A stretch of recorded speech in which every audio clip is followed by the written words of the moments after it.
Marine Le Pen, notre invitée ce matin, bonjour. Bonjour. Vous répondez à Nicolas Sarkozy qui était hier soir sur France 2.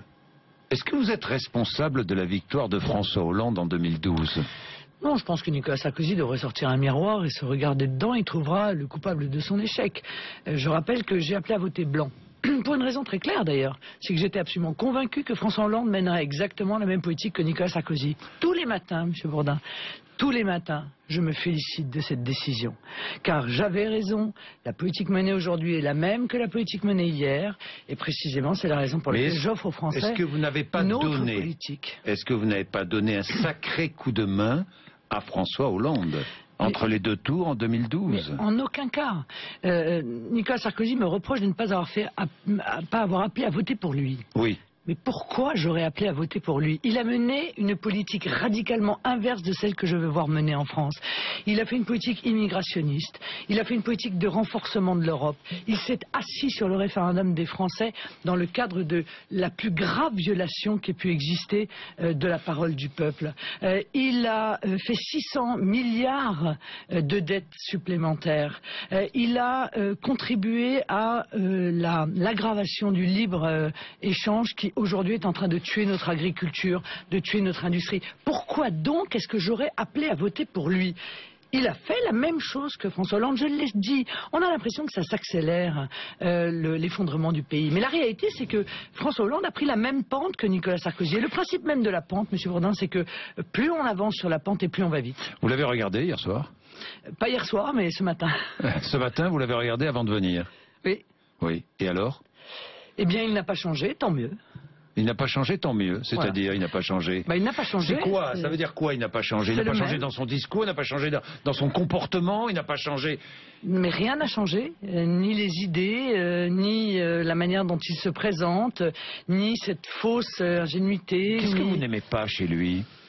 Oh, je n'aime pas son immodestie, je n'aime pas son insincérité, je n'aime pas ces techniques de communication qui sont maintenant tellement visibles et je pense tellement rejetées des Français. Ils ne veulent plus de cela, ils ne veulent plus être dirigés par des communicants, ils ne veulent plus avoir le sentiment qu'ils sont manipulés, qu'on leur vend une offre qui en réalité n'existe pas. Pourquoi c'est de la manipulation? Ce qui s'est passé hier soir?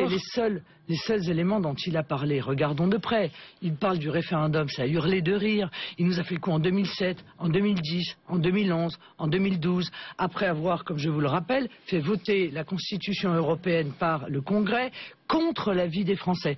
Et en matière de référendum, je me souviens encore qu'il avait fait annuler celui qui était prévu en Grèce. Bon, moins qu'on puisse dire, c'est que Nicolas Sarkozy est un adversaire du référendum. Je ne parle même pas de Schengen. Schengen 1, 2, 3, 4, 5, 6. Il a dit qu'il était pour la suppression de Schengen, non, effectivement, hier soir. Il n'a pas dit cela, M. Bourdin. Pardon. Il a dit, oui. Pardon. Il a dit Schengen est un échec. Pardon. Oui. Il a dit Schengen est un échec. Oui. Il faut donc, parce qu'il faut que l'ensemble des pays aient les mêmes règles. Ça veut dire qu'il nous a annoncé hier qu'il veut encore plus d'Europe, encore plus d'intégration européenne, c'est-à-dire exactement l'inverse de ce que les Français désirent. Vous êtes son adversaire désigné pour 2017? Vous pensez qu'il vous a désigné comme son adversaire hier soir? Je le pense. Je pense qu'il est dans une primaire européenne. La réalité, c'est qui sera le plus européiste entre lui et François Hollande et pourra ainsi accéder au second tour pour offrir aux Français, et ça c'est plutôt sain, un véritable choix, car je crois vraiment qu'en 2017, c'est la croisée des chemins.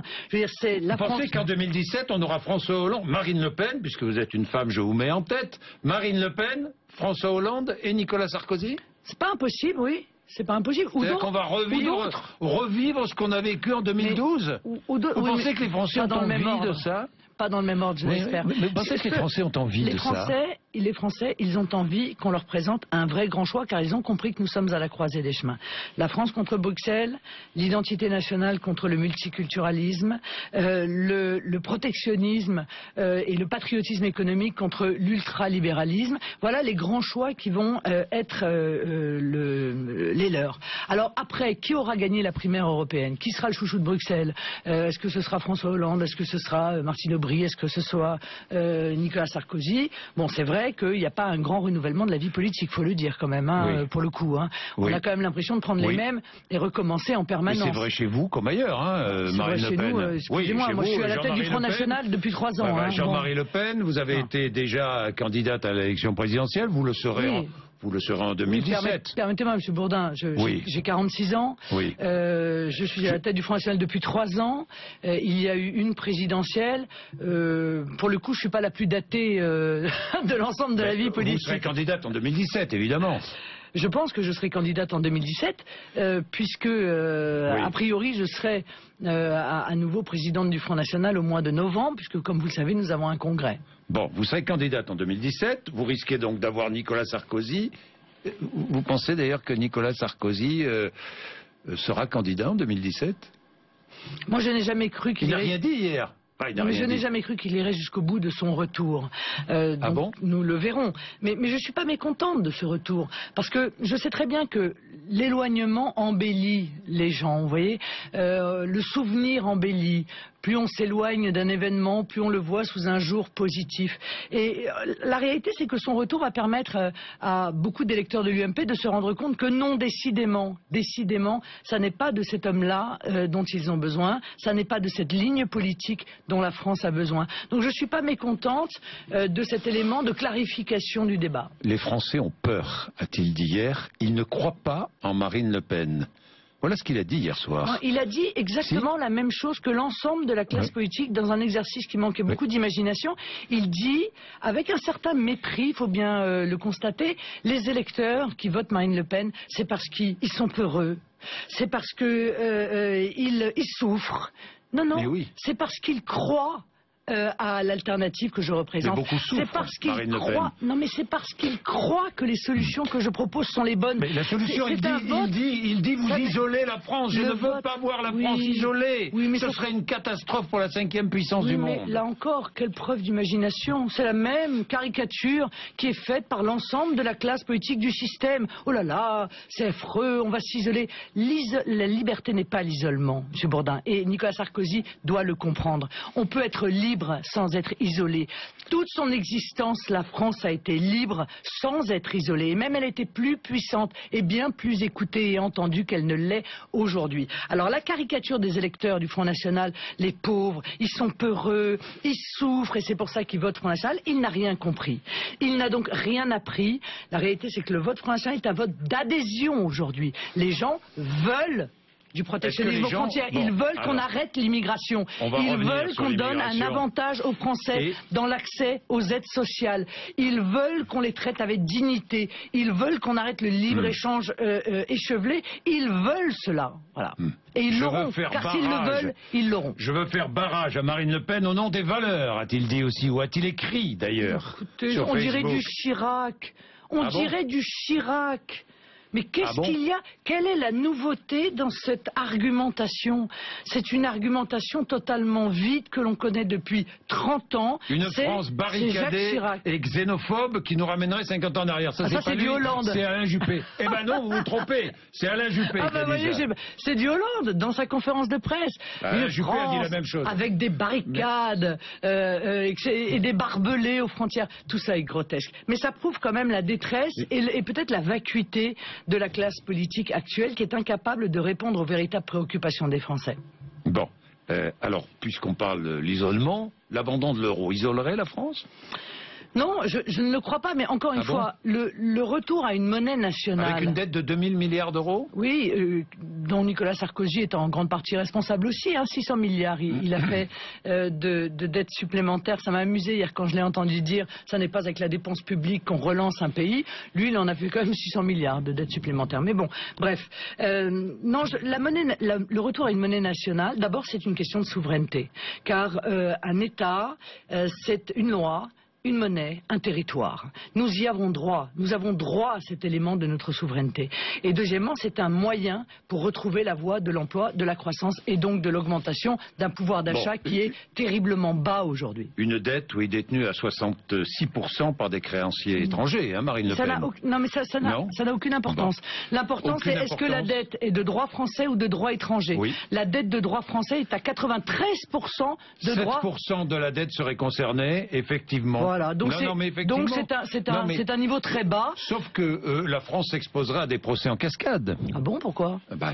Parce que, justement, non, peut-être que les investisseurs et les créanciers attaqueraient la France, non? Oui, non, mais ils font ce qu'ils veulent. Ouais. Mais en l'occurrence, la Lex Monetae, et les capitaux risqueraient de fuir la France, non? Qui est la loi qui permet, encore une fois, de rembourser la dette dans la monnaie que le peuple s'est choisi. Imaginez les investisseurs. Est une loi... ils fuiraient la France, non, mais pourquoi fuiraient-ils la France? Parce qu'ils ne croiraient plus en la parole de la France, tout simplement. Non, mais M. Bourdin, mais les investisseurs, pourquoi ils fuient la France? Ils fuient la France parce qu'ils sont convaincus qu'ils ne seront pas ou qu'ils seront qu'en partie remboursés. Pourquoi? Parce que la France s'effondre économiquement, parce qu'elle n'a pas de croissance, parce qu'elle n'a pas d'emploi. Les investisseurs, ils prêtent à des taux très bas à la France. Si nous retrouvons notre monnaie nationale, et si nous effectuons une dévaluation de la monnaie, ce qu'a fait la Grande-Bretagne avec un certain succès, ils sont à 3,1% de croissance, nous sommes à, je crois, 0,8% de croissance.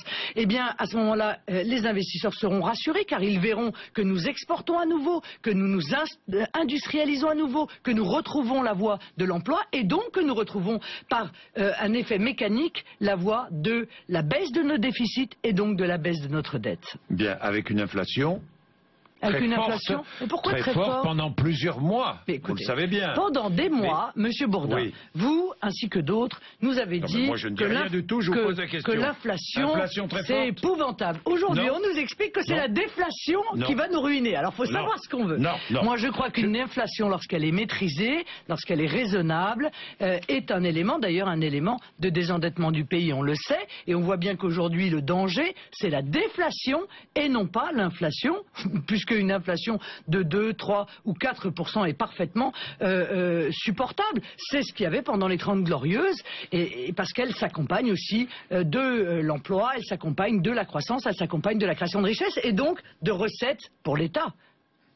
Quelle est la part des immigrés, des étrangers en France aujourd'hui, en 2014 ? Il est difficile de vous répondre car nous naturalisons à tour de bras. J'ai vu que la dernière décision prise par l'Assemblée était d'envisager de donner la nationalité française à 200 000 vieux immigrés supplémentaires. Bon. Chabani ? Oui, des Chabani, oui.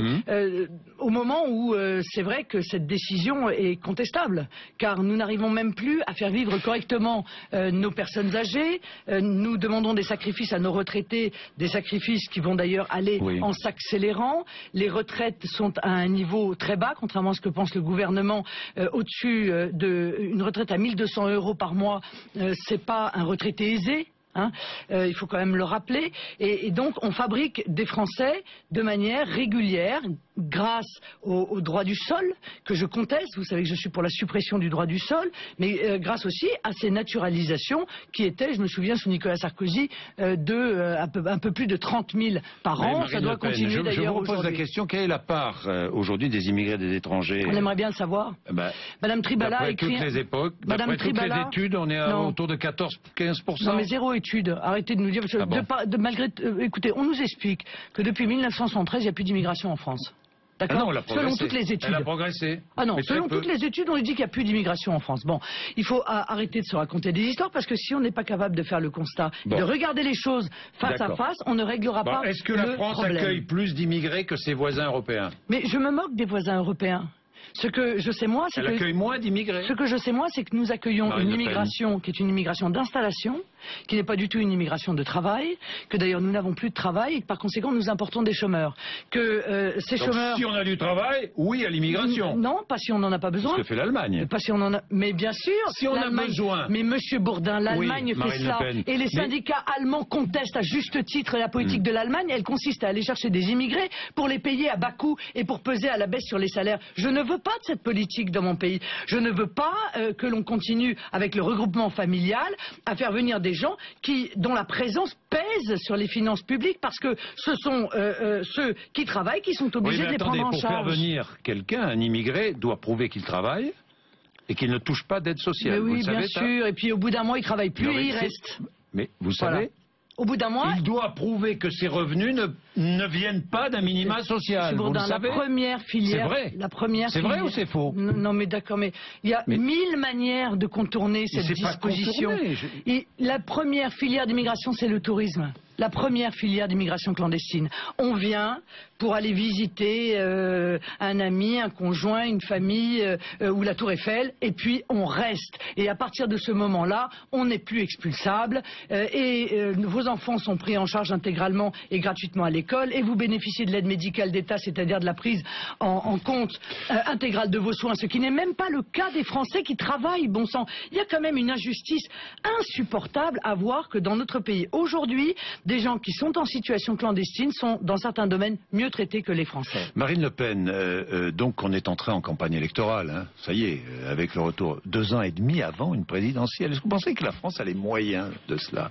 Les moyens de discuter. Les moyens de vivre, de discuter, de rivalité politique, franchement. Mais moi je ne veux pas parler de rivalité. Quand on écoute les uns et les autres, les Français, vous les écoutez comme je les écoute, comme d'autres les écoutent. Ce qui les excède, les Français, c'est précisément ce qu'a commencé à faire Nicolas Sarkozy hier, ce que fait l'UMP depuis 2 ans et demi, les batailles de personnes, les guéguerres, chez vous, il n'y a pas de bataille de personnes, c'est sûr. Les stratégies. Les Français, ils veulent qu'on leur parle d'options politiques. Ils veulent qu'on leur explique pourquoi la situation que nous vivons n'est pas inéluctable. Et ça n'est pas inéluctable. C'est faux, c'est un mensonge. Il y a d'autres choix à mettre en œuvre. Ils sont mis en œuvre dans d'autres pays et donc il faut qu'ils reprennent espoir, car la réalité c'est que c'est eux qui ont en main la capacité de changer la situation. Alors vous avez demandé la dissolution de l'Assemblée nationale. Oui. Apparemment, il n'y aura pas de dissolution si l'on a bien écouté François Hollande. Nous verrons.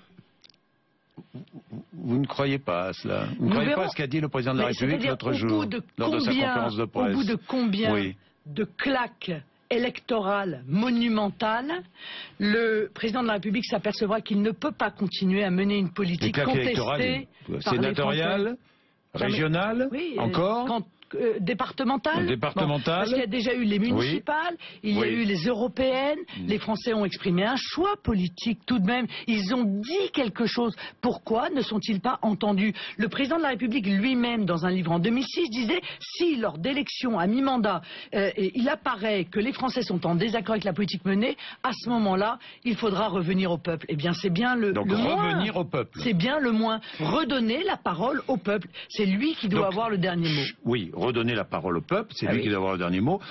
Les institutions de la Ve République ne disent pas vraiment cela, Marine Le Pen. En tout cas, il faut les changer d'ailleurs, ces institutions. Les institutions de la Ve République prévoient précisément la possibilité de la cohabitation. Est-ce que vous êtes favorable à la fin du cumul des mandats? Oui, je suis favorable à la fin du cumul des mandats, oui. En tout cas, de députés. Parce que je pense que le député, il doit être là pour voter la loi. Et il doit être tout imprégné de l'intérêt général et pas d'intérêts catégoriels ou d'intérêts territoriaux qui peuvent rentrer en confrontation les uns avec les autres. Est-ce que vous ne trouvez pas que vos nouveaux maires font des débuts assez hésitants quand même? Je trouve que mes nouveaux maires font des débuts remarquables. Partout? Partout, oui. Enfin, écoutez, à part le Pontet ou le nouveau maire s'était augmenté largement avant de revenir sur sa décision. Non, mais c'est vrai. Oui, mais bien entendu. Mais je sais très bien que durant les 6 prochaines années, on ira regarder. Non, c'est normal. Si l'adjoint au maire d'Ayan, j'ai mal coiffé ce matin. Moi, ce qui m'intéresse, il y en a déjà 3 qui ont démissionné ou qui vont être démissionnaires. Ce sont des choses qui arrivent d'ailleurs dans beaucoup de municipalités. Moi, ce que je sais, c'est que des municipalités comme Hénin-Beaumont ont baissé la fiscalité au bout seulement de quelques semaines. Que les impôts n'ont augmenté nulle part, y compris dans des villes comme Fréjus, qui sont pourtant une des villes les plus endettées de France, du fait de l'ancienne municipalité. Que la police municipale est augmentée partout pour augmenter le niveau de sécurité. Que à Béziers, par exemple, les musées sont aujourd'hui gratuits et que le maire de Béziers est en train de mettre en place une mutuelle municipale précisément pour aider les plus modestes de ses administrés. Eh bien, toutes ces grandes mesures-là qui répondent, encore une fois, aux promesses qui avaient été faites, sont remplies. Et d'ailleurs, je pense que les administrés sont assez contents, si j'en crois les résultats des européennes dans ces villes. Vous serez candidate au régional dans le Nord-Pas-de-Calais? Je ne sais pas encore. Je ne décide pas de cela encore aujourd'hui. Grande région. Vous ne savez pas? Non. Je ne sais pas, car je ne sais pas si d'ici là... Mais vous êtes contre le cumul des mandats. Je ne sais pas si d'ici là, il n'y aura pas une dissolution qui nous permettra peut-être de gagner les élections législatives et donc d'être Premier ministre. Et donc de pouvoir... Vous accepteriez la cohabitation? Mais bien entendu, je l'accepterai parce que c'est ce que les Français auront décidé. Parce que je serai là pour mener une autre politique que celle du président de la République et le forcer soit à se soumettre à cette nouvelle politique, soit à se démettre de ses fonctions s'il ne l'admet pas. Marine Le Pen, j'ai une dernière question sur ce qui s'est passé à Morlaix. Vendredi, avec des producteurs de légumes qui ont mis le feu au centre des impôts et qui ont détruit l'immeuble de la mutuelle sociale agricole. Vous les condamnez? Non, je ne les condamne pas. Je n'aime pas ce terme. Non, enfin, vous les condamnez. Vous condamnez le geste. Ah, évidemment, on n'est jamais... Le comportement. Mais bien entendu... Est-ce qu'ils doivent être poursuivis par la justice? Bien entendu, je pense que ces comportements doivent entraîner une sanction. Mais j'aimerais qu'au-delà de ça... Une condamnation, donc. Une condamnation, je trouve que c'est une manière un peu facile de se libérer des causes de cette situation, qui sont la conséquence de la politique menée par l'UMP et le PS depuis des années et des années. L'agriculture française est asphyxiée. Ces agriculteurs sont désespérés. Vous savez ce que c'est le désespoir? Le désespoir de voir qu'ils vont mourir et que chaque décision prise, et encore la dernière, c'est la décision de l'écotaxe, nouvelle version sur les poids lourds, chaque décision prise est un pas qu'ils font vers la tombe. Et moi je ne veux pas de la mort de l'agriculture française. Non pas seulement pour sauver les agriculteurs, mais parce que cette agriculture, c'est un patrimoine. Elle appartient à tous les Français. Les Français ont besoin d'elle pour être indépendants, pour être souverains et pour pouvoir se nourrir en toute sécurité. Alors je dis qu'il faut maintenant radicalement changer la politique dans ce domaine et notamment arrêter tous les accords de libre-échange avec les États-Unis, avec le Canada, avec l'Ukraine, qui sont autant de clous dans le cercueil. Dernier point, est-ce qu'ils doivent être poursuivis devant la justice? Je vous demande. Ils seront poursuivis parce qu'ils ont commis un délit. Voilà, mais je pense qu'ils ont des circonstances atténuantes et larges. Merci Marine Le Pen d'être venue nous voir, 8h57.